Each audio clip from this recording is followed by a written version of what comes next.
Tres. Bueno, Hare Krishna transmitiendo aquí desde Radha Govinda Mandir en nuestro canal de Radha Krishna Academia, nuestros programas de Facebook, nuestras redes sociales. Hoy tenemos el gusto muy grato de tener la presencia en nuestro canal de Prabhu Isaku Das, mi hermano espiritual y amigo, profesor Iván Llobet.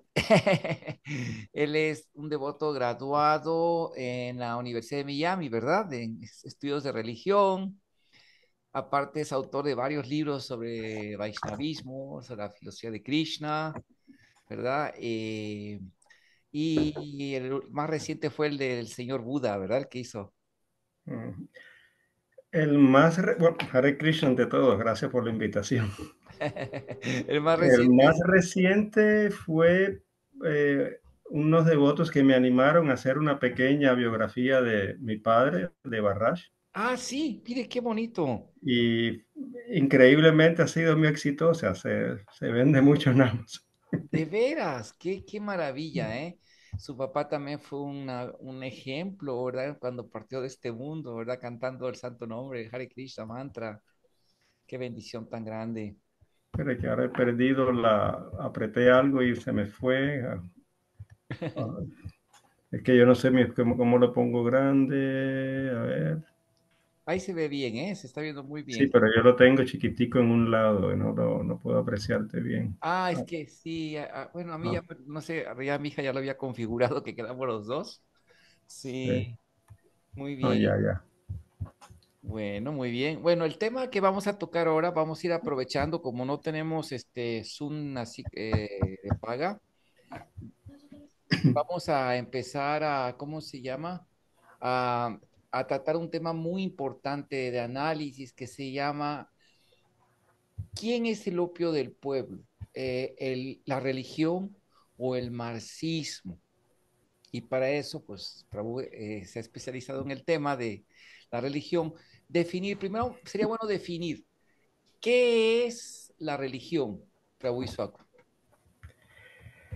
Bueno, otra vez, gracias por la invitación, ¿no? La religión creo que es un tema que todo el que entra a este canal va a estar bien informado de lo que es. No es el opio de los pueblos, es la primera definición que se le puede dar. La religión es la acción del ser humano de religarse con su origen, con la divinidad, ¿no? Y en este acto hay, comienza con un paso de fe, lógicamente, como dice el Bhagavad Gita, Satvana Rupa Sarvasya Sraddha, todo el mundo tiene fe, incluso el ateo tiene fe que lo que está haciendo es correcto, que su creencia es correcta. Entonces, religión es ese acto de la entidad viviente de volver a reclamar su estatus original, de volver a ligarse con la fuente de su origen. Y a través de la historia se existen lo que llamamos revelaciones, en nuestra tradición avataras o acharyas, santos, que vienen a este mundo, comprendemos que son avataras que descienden de una posición superior, ese es el significado de la palabra avatara, ¿no? Que cruza hacia abajo o hacia abajo que cruza, y con el propósito de iluminarnos, con el propósito de revivir esa naturaleza eterna del ser y dar un medio, ofrecer un camino, un sendero auténtico mediante el cual las almas ordinarias como nosotros que hemos olvidado nuestra esencia, podamos volver a revivir nuestra condición, nuestra relación eterna con Dios. Ujú, muy bien, a grandes rasgos, ¿verdad? Luego, pues como usted lo ha estudiado muy bien, existen categorías de religión, desde lo que son las religiones teístas, que se consideran reveladas históricas, religiones animistas, ¿verdad? Religiones politeístas, Uh-huh. hasta incluso llegar al tema de la religión secular. Sí, Pero, sí, porque si me permite ampliar, porque la sí, religión adelante, adelante. Sí. y en esto, este famoso psicólogo, el discípulo y archienemigo de su gurú, Carl Jung, Arias. explica, es discípulo y archienemigo de su gurú. Como él decía, ese es el acto más natural del ser humano. La religión no es algo impuesto por fuerzas externas, es Claro, todo puede manipularse, ¿no? Hasta los padres pueden manipular a los hijos, a los políticos, la política, a los abogados, las leyes, todo.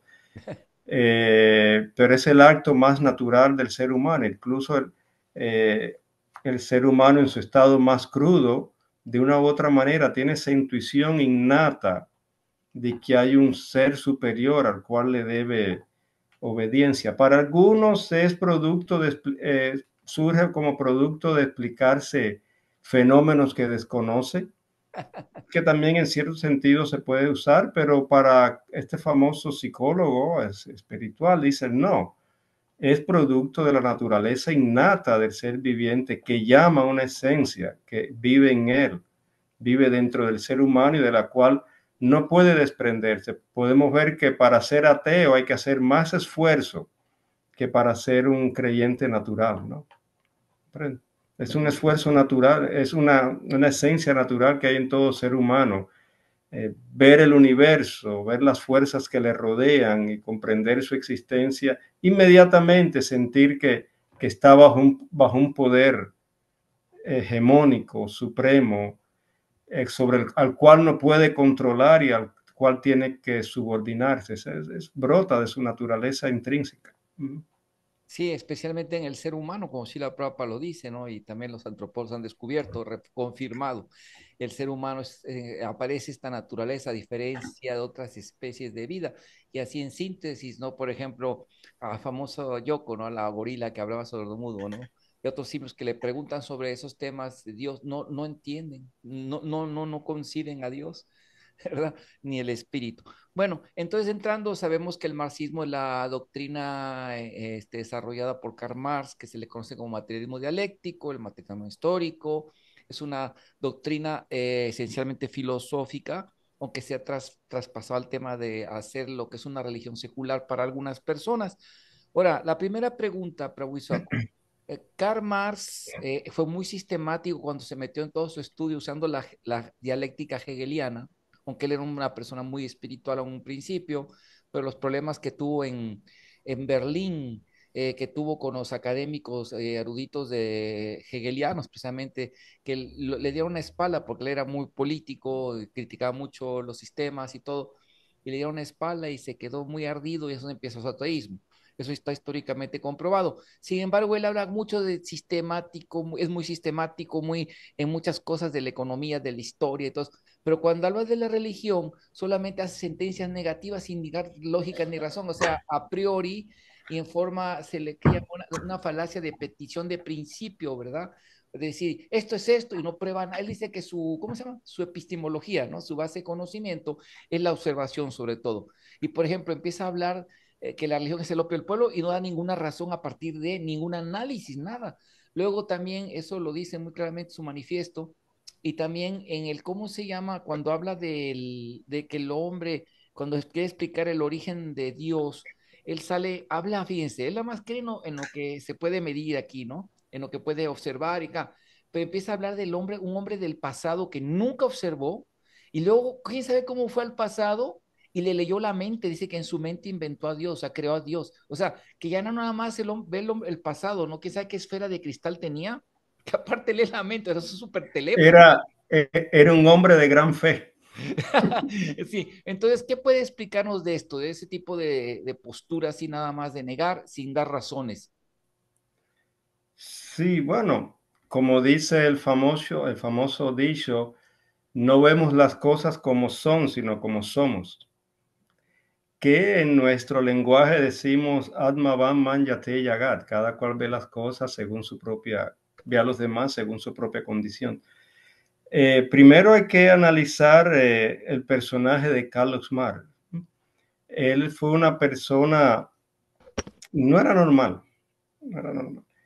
Él sufrió un poco, se le murió una hija, etcétera. Cuenta que cuando su hija se murió, él estrellaba la cabeza contra la pared, le dio un ataque de desespero, de rabia, etcétera, y golpeaba la frente contra la pared y decía, ¿por qué a mí? ¿Por qué a mí? ¿Por qué a mí? Sí, que ni siquiera podía responder sus propias preguntas, ¿no? Y trató de responder la gran pregunta de la humanidad. Eh, Fue una persona que nunca trabajó, siempre vivió de remesas de su madre. Cuando su madre se murió, vivió de remesas de sus amigos y fue el que le hizo la gran teoría del trabajo. Nunca estuvo. Fue una persona que, bueno, tenía ciertos detalles sobre su vida que ahora he olvidado. Hace mucho tiempo que leí sobre su vida. Lo cierto es que fue un gran historiador, eso sí, pero fue un pésimo profeta, ¿no? Es decir, un gran historiador, cómo se mueven las fuerzas, cómo las fuerzas económicas mueven la sociedad, mueven la historia, etcétera. Se basó mucho en Hegel, eso sí, esa visión de la fenomenología del espíritu, etcétera. Hegel, uno de los dioses de Hegel en una época, si mal no recuerdo, fue Napoleón, me parece. ¿De veras? Eso Wow. creo. Ese concepto de que el personaje de Napoleón eh, personificaba ese aspecto de la conciencia universal que se redescubre. Porque Napoleón al principio fue un gran revolucionario, no fue ese déspota que después se conoció, ¿no? Todos empiezan así, ¿verdad? Sí, sí, hasta Sí, los nazis también sí, empezaron sí, así. sí, todos. Todos empiezan así. Robespierre fue un gran revolucionario y terminó como una de las mentes más barbáricas de su época, ¿no? Se Asesino. hacía llamar nombres, hizo creo que una obra de teatro donde él venía descendiendo del cielo por una escalera con un manto, completamente mentes confundidas. Entonces, Hegel fue un gran Carlos Marx fue un gran historiador, pero fue un pésimo profeta. Y por alguna razón de la vida, posiblemente su crianza, su propia naturaleza, desarrolló una fobia tal por la religión que lo hizo hablar de la religión de una manera que hay que tener tanta fe para sus declaraciones que si yo la tuviera fuera un devoto puro, ¿verdad? Es decir, las Sí. afirmaciones que hace sobre la religión y lo que tú comentabas, que el hombre del pasado creó a Dios, ¿de dónde sacó todo eso? ¿De dónde lo sacó?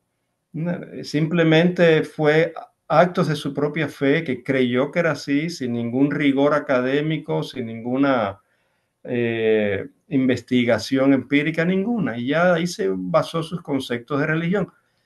Es posible que haya surgido producto de la historia cruel de la religión en Europa. Sabemos que la historia de la religión en Europa es como una película de Viernes 13, ¿no? Martes 13, es una cosa así. Y por lo tanto es muy natural que las personas se volvieran ateas producto de ver la represión, la ignorancia de la iglesia, la represión, los sanguinarios que eran, la manipulación. Pero este caballero no pudo determinar distinguir entre lo que es religión y lo que es manipulación. No pudo hacer esa distinción, la puso las dos en la misma condición y lógicamente llegó a esa conclusión de que es el opio de los pueblos. Sin embargo, vemos que cuando los países que establecieron el sistema marxista son los países que triplicaron, cuadruplicaron, quintuplicaron los crímenes que él acreditaba a la religión, a la iglesia. Entonces, el marxismo ha llevado en el siglo, solamente en el siglo XX pasó de 100 millones de muertos. ¿No? Es decir, que él quitó el opio para dar un crack mucho más poderoso.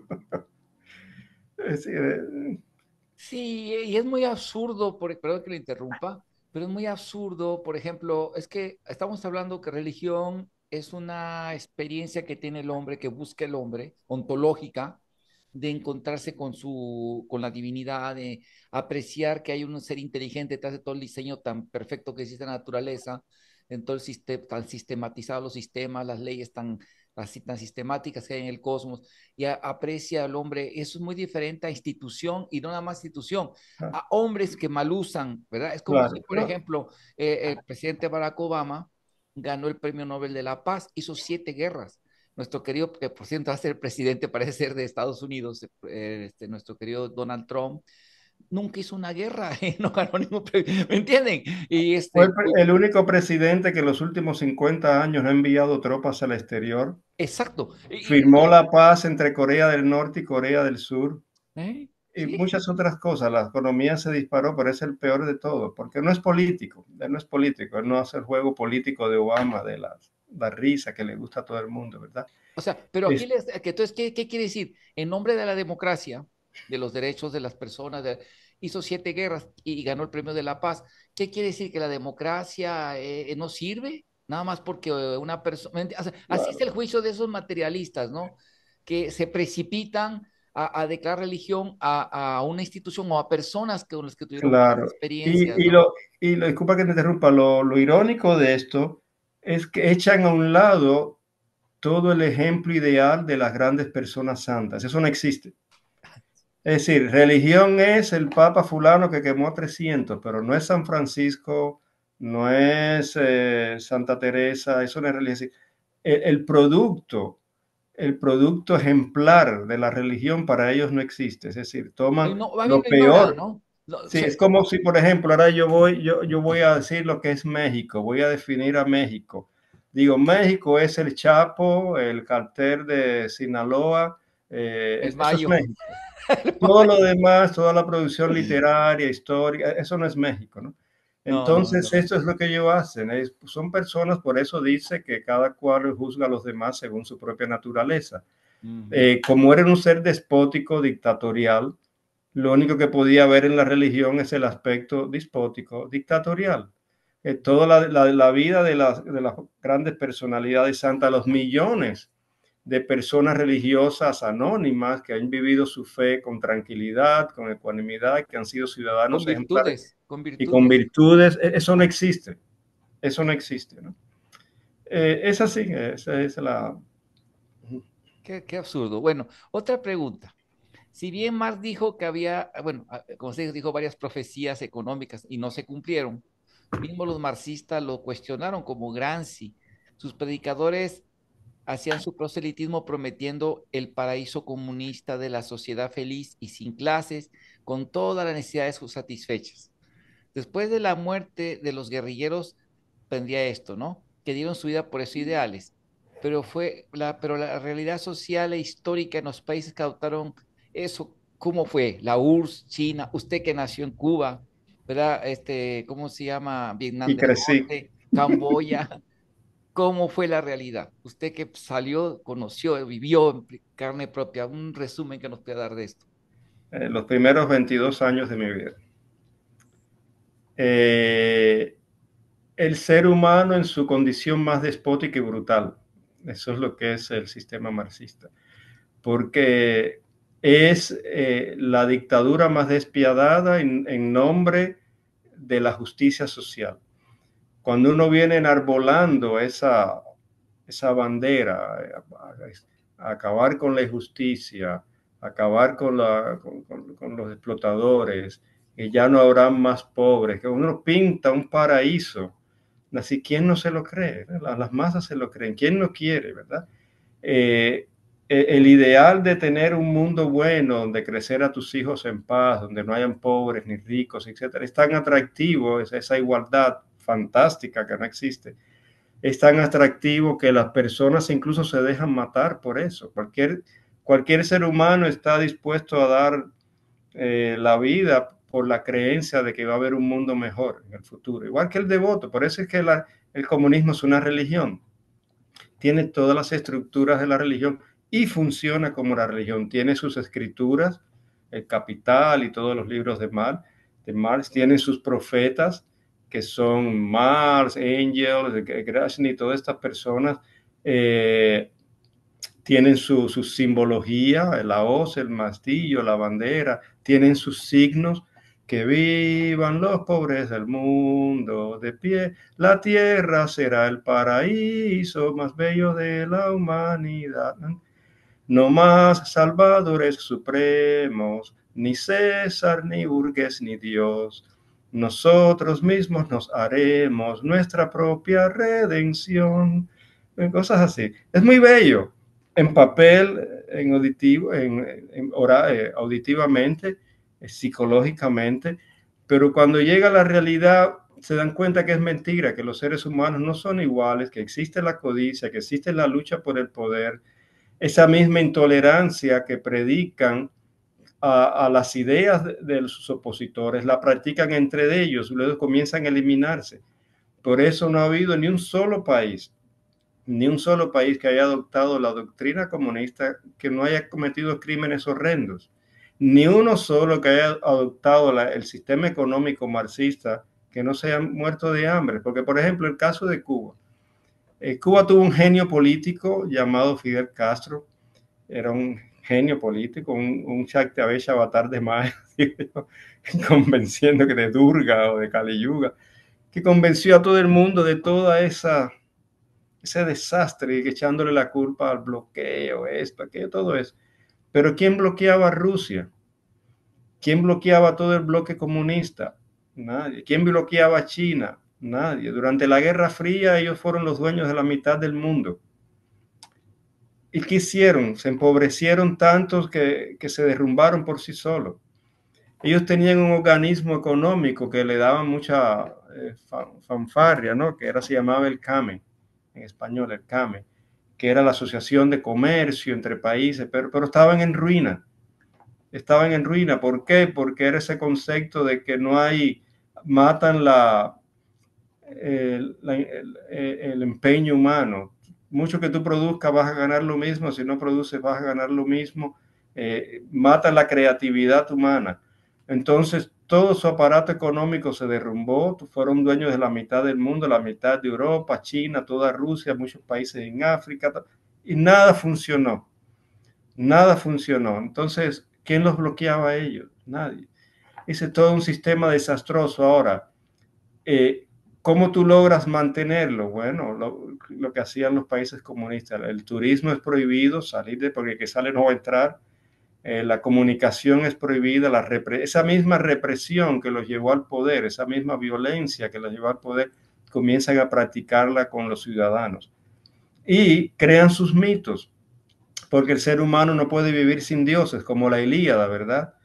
Cuando, no, la Odisea, disculpa, Odiseo se estaba ahogando en el mar, flotando en ese pedazo de madera, y ya los dioses le habían quitado todo, ¿verdad? Estaba así flotando y ya, entonces estaba hablando, no recuerdo la voz de esta divinidad, no recuerdo ahora, y la leía en primer grado, en sexto grado, que diga la Odisea. Y, Odiseo le dice, bueno, ya me lo has quitado todo, ¿qué más me vas a quitar? Ya pasó como 10 o 20 años tratando de llegar a su casa, no llegaba, ¿no? Perdido, cada vez que pasaba algo y flotando en el mar, en ese madero, ya sus hombres se ahogaron, ya no tengo nada, ¿qué me vas a quitar? Y los dioses le dijeron, hay una cosa que tienes que entender, que sin los dioses los hombres no pueden vivir. Entonces, si el marxismo mata a los dioses, tiene que crear sus propios dioses, ¿verdad? Entonces, ¿quiénes son sus dioses? Bueno, la Santísima Trinidad, Lenin, Engels y Marx, su Santísima Trinidad. Y cada revolución crea sus dioses. En Cuba, por ejemplo, Castro creó un dios que se volvió casi universal, que se llamó Ernesto Guevara, ¿verdad? Que se volvió el dios de la juventud, de la sociedad, la gente, se volvió un símbolo hasta del capitalismo, se ha vuelto, los capitalistas venden tazas con fotografías de Guevara, y es el símbolo de la justicia social, de la rebeldía, pero cuánta mentira. Si tú me das 2 minutos, te voy a leer una de las frases más conocidas de Che Guevara para nosotros que el mundo exterior no conoce. Te voy a ver, creo que las tengo aquí, deja ver. No sé si tú me... deja ver, a ver, espérate. No quiero perderte. Déjame, porque las tenía aquí, pues sabíamos que íbamos a hablar de esto. Déjame ver, déjame ver. Abre la carpetita. Eh, Abra la carpetita y ¿Mm? mira a los rápidos, acceso rápido, ahí vienen los más recientes que hay abierto en la carpetita amarilla de explorador de archivos. Ahí le va a ser acceso Pero rápido. no me ves, ¿verdad? ¿Me perdiste? No, no, no, lo veo Déjame ver. perfectamente, sí, no se preocupe. Déjame ver, creo que la perdí.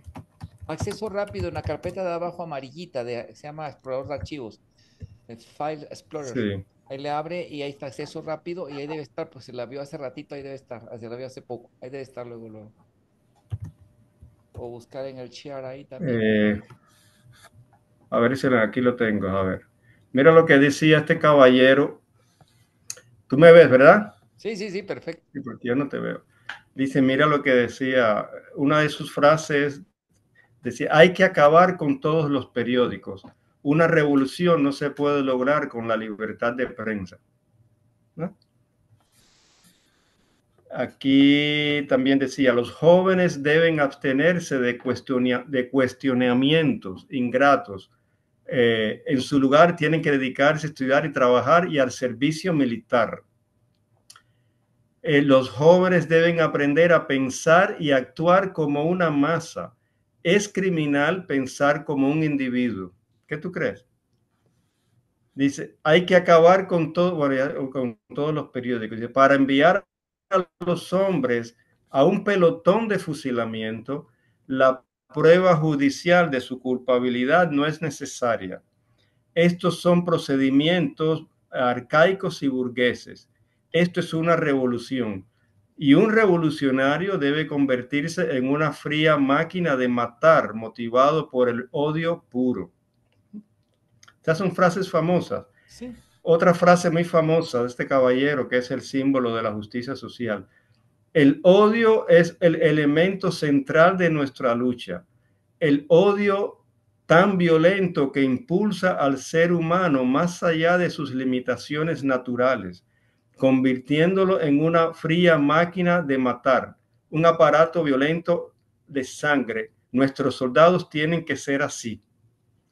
Le escribe una carta a su padre cuando en su diario de campaña en Cuba le mata a una persona y se queda con sus pertenencias. Luego le escribe una carta a su padre diciéndole, padre, tengo que confesarte que en ese momento comprendí que me gusta matar. Imagínate que tu hijo te escribe una carta que papi, descubrí que me gusta matar. Y era un médico, él, era médico. Dicen que nunca se graduó, No, dicen. no hizo el juramento hipocrático. Sí, entonces, estas son las personas que enarbolan todas esas ideas de justicia social, enfermos mentales, ¿no? Enfermos mentales, y ¿qué se puede esperar de ellos? Que comprendan cosas tan sutiles como Dios, el alma, si ni siquiera han alcanzado la plataforma del sentimiento humano, ¿verdad? Son personas en estados bestiales. Sí, no, totalmente. Y es real, o sea, bueno, esto nos da pie a la siguiente pregunta, ¿no? Ahorita con esto que usted analizó. Em, ¿por qué, por qué el marxismo crea alienación cognitiva, disasociación de la realidad y los creyentes se fanatizan y no pueden ver ni aceptar la realidad cuando se les presentan las pruebas y razones? Fíjese, Eh, que eh, además, un detallito, que una experiencia que yo tuve que me dejó así, que no me lo creía, pero esta cosa lo viví en carne propia con una amiga que ahora es una gran devota, sin duda. Ella era profesora de una universidad en área de ciencias físicas y naturales. Y alguien me contactó con ella porque yo estaba haciendo mi primer libro, Vaisnavismo. Yo estaba estudiando, empezando a estudiar en ese tiempo. Y me la arrimaron para que hablara con ella. En aquel tiempo apenas se acercaba a Krishna. Y esta profesora, fíjese, cuando yo le dije, me dijo que por qué no lo hacía de la perspectiva del materialismo histórico de Marx, y yo le dije, mire, oiga, era el 92, ya tenía mes que había acabado la URSS, sí, le dijo, oiga, que no se dio cuenta que en el 89 acabó el muro de Berlín, no se dio cuenta que eso no funcionó, que la URSS ya desapareció, que la prehistórica, la glasnost de Gorbachev. ¿Y sabe qué me dijo? Dice, eso es pura propaganda del imperio maligno yanqui. Eso no existe. La URSS sigue, el comunismo es un paraíso de libertad. Oiga, no persiguieron a los devotos de Cristo. No, no, hay libertades, viven en un paraíso. Así se quedaban en un viaje irreal. yo conocí a varios así, sí. Que todo lo que yo le contaba de mi experiencia, decía que eso es mentira, sí, eso es mentira. Yo estoy mintiendo, sí, eso es mentira. Toda la experiencia de 4 o 5 millones de exiliados es mentira. Es que, es que son fanáticos religiosos. Tú le puedes enseñar digamos, un cristiano fanático el esqueleto de Jesucristo y te va a decir, no, eso no es, él se elevó al cielo, ¿no? Son fanáticos religiosos, ellos pierden todo, toda raciocinio, porque es una fe para la cual no se puede tener raciocinio. Si tú la razonas, no la aceptas. ¿Verdad? Ese concepto de que todo el mundo es igual, de que todo el mundo va a trabajar tranquila, producir, después ir a la tienda y tomar lo que necesita. Eso es una sociedad de paramahansas, ¿verdad? Donde todo el mundo está desapegado, que simplemente aquinchan a un devoto que simplemente toma lo que necesita. Entonces ellos tienen esta actitud porque necesitan justificar, negar la gran mentira. ¿Eh? Es una gran mentira que se vende y tienen que justificarla de la manera que sea hasta el punto de la irracionalidad, porque nada les funcionó y enajenan a las personas porque a lo que más ellos le temen es a la información. ¿Por qué tú crees que lo primero que ellos eliminan es la prensa libre? Ellos casi que conquistaron el mundo con distribución de libros. Eran sacristaneros de primera categoría. Ellos arriesgaban la vida por distribuir sus folletos, sus libros, etcétera. Iban a todas partes dejando folletos aquí. Y ellos saben que eso tiene un efecto, tiene la distribución de propaganda tiene un efecto poderoso. Lo vimos cuando Prabhupada estaba aquí, que distribuyendo libros, muchísimas personas se hicieron devotos. Entonces, lo primero que ellos niegan es la información, por eso tienen que desasociar al ser humano de la realidad. Y negar, eso es una estrategia política. Negar, todo es caos en el bando opuesto, todo es paraíso en el bando mío, todo lo que ellos dicen es mentira, mentira, hasta lo irracional. Y si hay algún problema conmigo, es por culpa tuya, que me estás atacando, que me estás bloqueando.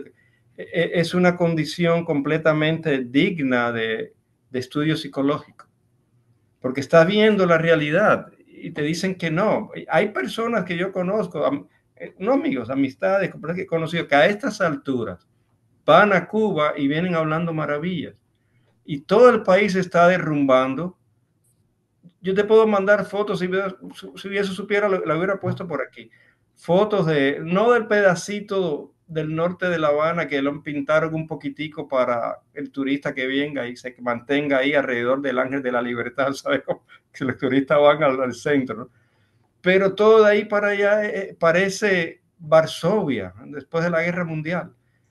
Y, pero ellos no lo ven, ellos vienen diciendo que es maravilloso, que está bien, porque crean su propio mundo y se lo creen, viven dentro de ese mundo fantástico y por eso es que son fanáticos, se dejan matar, son fanáticos, pierden todo raciocinio. Muy interesante, ¿eh? Son casos clínicos serios, ¿eh? Es que eh, pruébale a un religioso que su libro es falso, aunque se lo pruebe, es decir, incluso nosotros, aunque nosotros tenemos mucha filosofía para, Justificar, o eh, sea, racionalmente, para sí. justificar todo, una gran filosofía. Aún así, digamos que genéticamente, hipotéticamente, te traigan el esqueleto de Krishna y te digan, mira, se probó genéticamente que realmente hay, supongamos que sea cierto, Sí, bueno, este es el esqueleto de Krishna, Krishna realmente se murió. No es que lo vamos a aceptar así como así. de hecho, hay Sí, sí, por eso te lo digo. residuos de que, bueno, porque él dejó un cuerpo físico, ya hizo su Sí, ascensión en su sí. cuerpo espiritual, pero hay reliquias en el que están en el corazón del señor Yagana. De hecho, hay varios textos que hablan de eso, que todavía hay reliquias de Krishna en el que lo meten en el corazón del señor Sí, sí. Yagana. Sí, pero sí, Navacalavera se llama esa ceremonia, ajá. Y cuando por cambian el ejemplo, corazón. exacto, mira, ahí está la prueba de que Krishna murió como es un hombre ordinario, claro que no Sí, lo vamos a sí. aceptar, sí, sí, Eh, entiendo. Entonces, entonces ellos le pasa lo mismo, más aún que son personas que siguen una fe irracional. Pues, ¿cómo te puede ocurrir? Cuando yo escuché eso, yo estaba creo que en primer grado y segundo grado, que siempre ese adoctrinamiento, que tú vas a ir a la tienda y vas a coger lo que tú quieres, lo que tú necesitas, y todo el mundo hace. Yo para mí me dije, no, yo que voy a coger todos los juguetes que yo quiero. Los niños van a ir y coger una vez, y yo que quería tantos juguetes, dije, no, yo cojo todos, antes que se lo lleve otro. Entonces, cuando empecé a escuchar esa filosofía, me quería escuchando, bueno, nosotros había tanta escasez que usábamos los libros de mar como almohada, porque no habían almohadas. Los libros de mar comunistas como las patas de las mesas para acomodarlo. Era una propaganda bestial, ¿no? Entonces, toda la gente es irracional, porque los mismos maestros que te hablaban de eso, después tú lo veías que con sus egoísmos humanos, con su lujuria humana, con sus deseos de empujar al otro, porque como íbamos a trabajar al campo, voluntario, si no vas, sabes lo que te ocurre, pero vas voluntario, de la comida era muy poca, y yo lo veía, los maestros, los predicadores, que llamaban le decían ¿cómo le decían? O le dicen todavía, caramba, qué bueno que se me está olvidando, un trauma menos. Eh, Los comisarios. no, no eran los comisarios, eran los ideólogos. Los ideólogos que siempre estaban ahí adoctrinando que la igualdad, tú lo veías cuando estábamos en la cola para el almuerzo, que era un poquitico de arroz así, con media papa hervida y punto, y después trabajar abajo del sol en la caña. Ellos entraban primero para coger más que todos los demás. Y nosotros decíamos, pero este es el que habla de la sociedad igualitaria. Todo es una mentira. Todo es una farsa porque es ajeno a la naturaleza humana. Es ajeno. El ser humano por naturaleza es egoísta, quiere para sí. ¿Entiendes? Ellos lo que plantean es una sociedad de devotos puros, pero sin Dios. Y yo nunca comprendí cómo pudo haber alguien que se lo creyera. ¿Cómo puede haber alguien que se lo crea? No es posible. Pero bueno, estamos en un mundo maravilloso y millones de personas se lo creyeron y se dejaron matar. Bueno, pero ejemplo, ellos muchas veces dan el ejemplo de China. No, pero mira, China está una potencia increíble, ¿no? Así dan el ejemplo de China.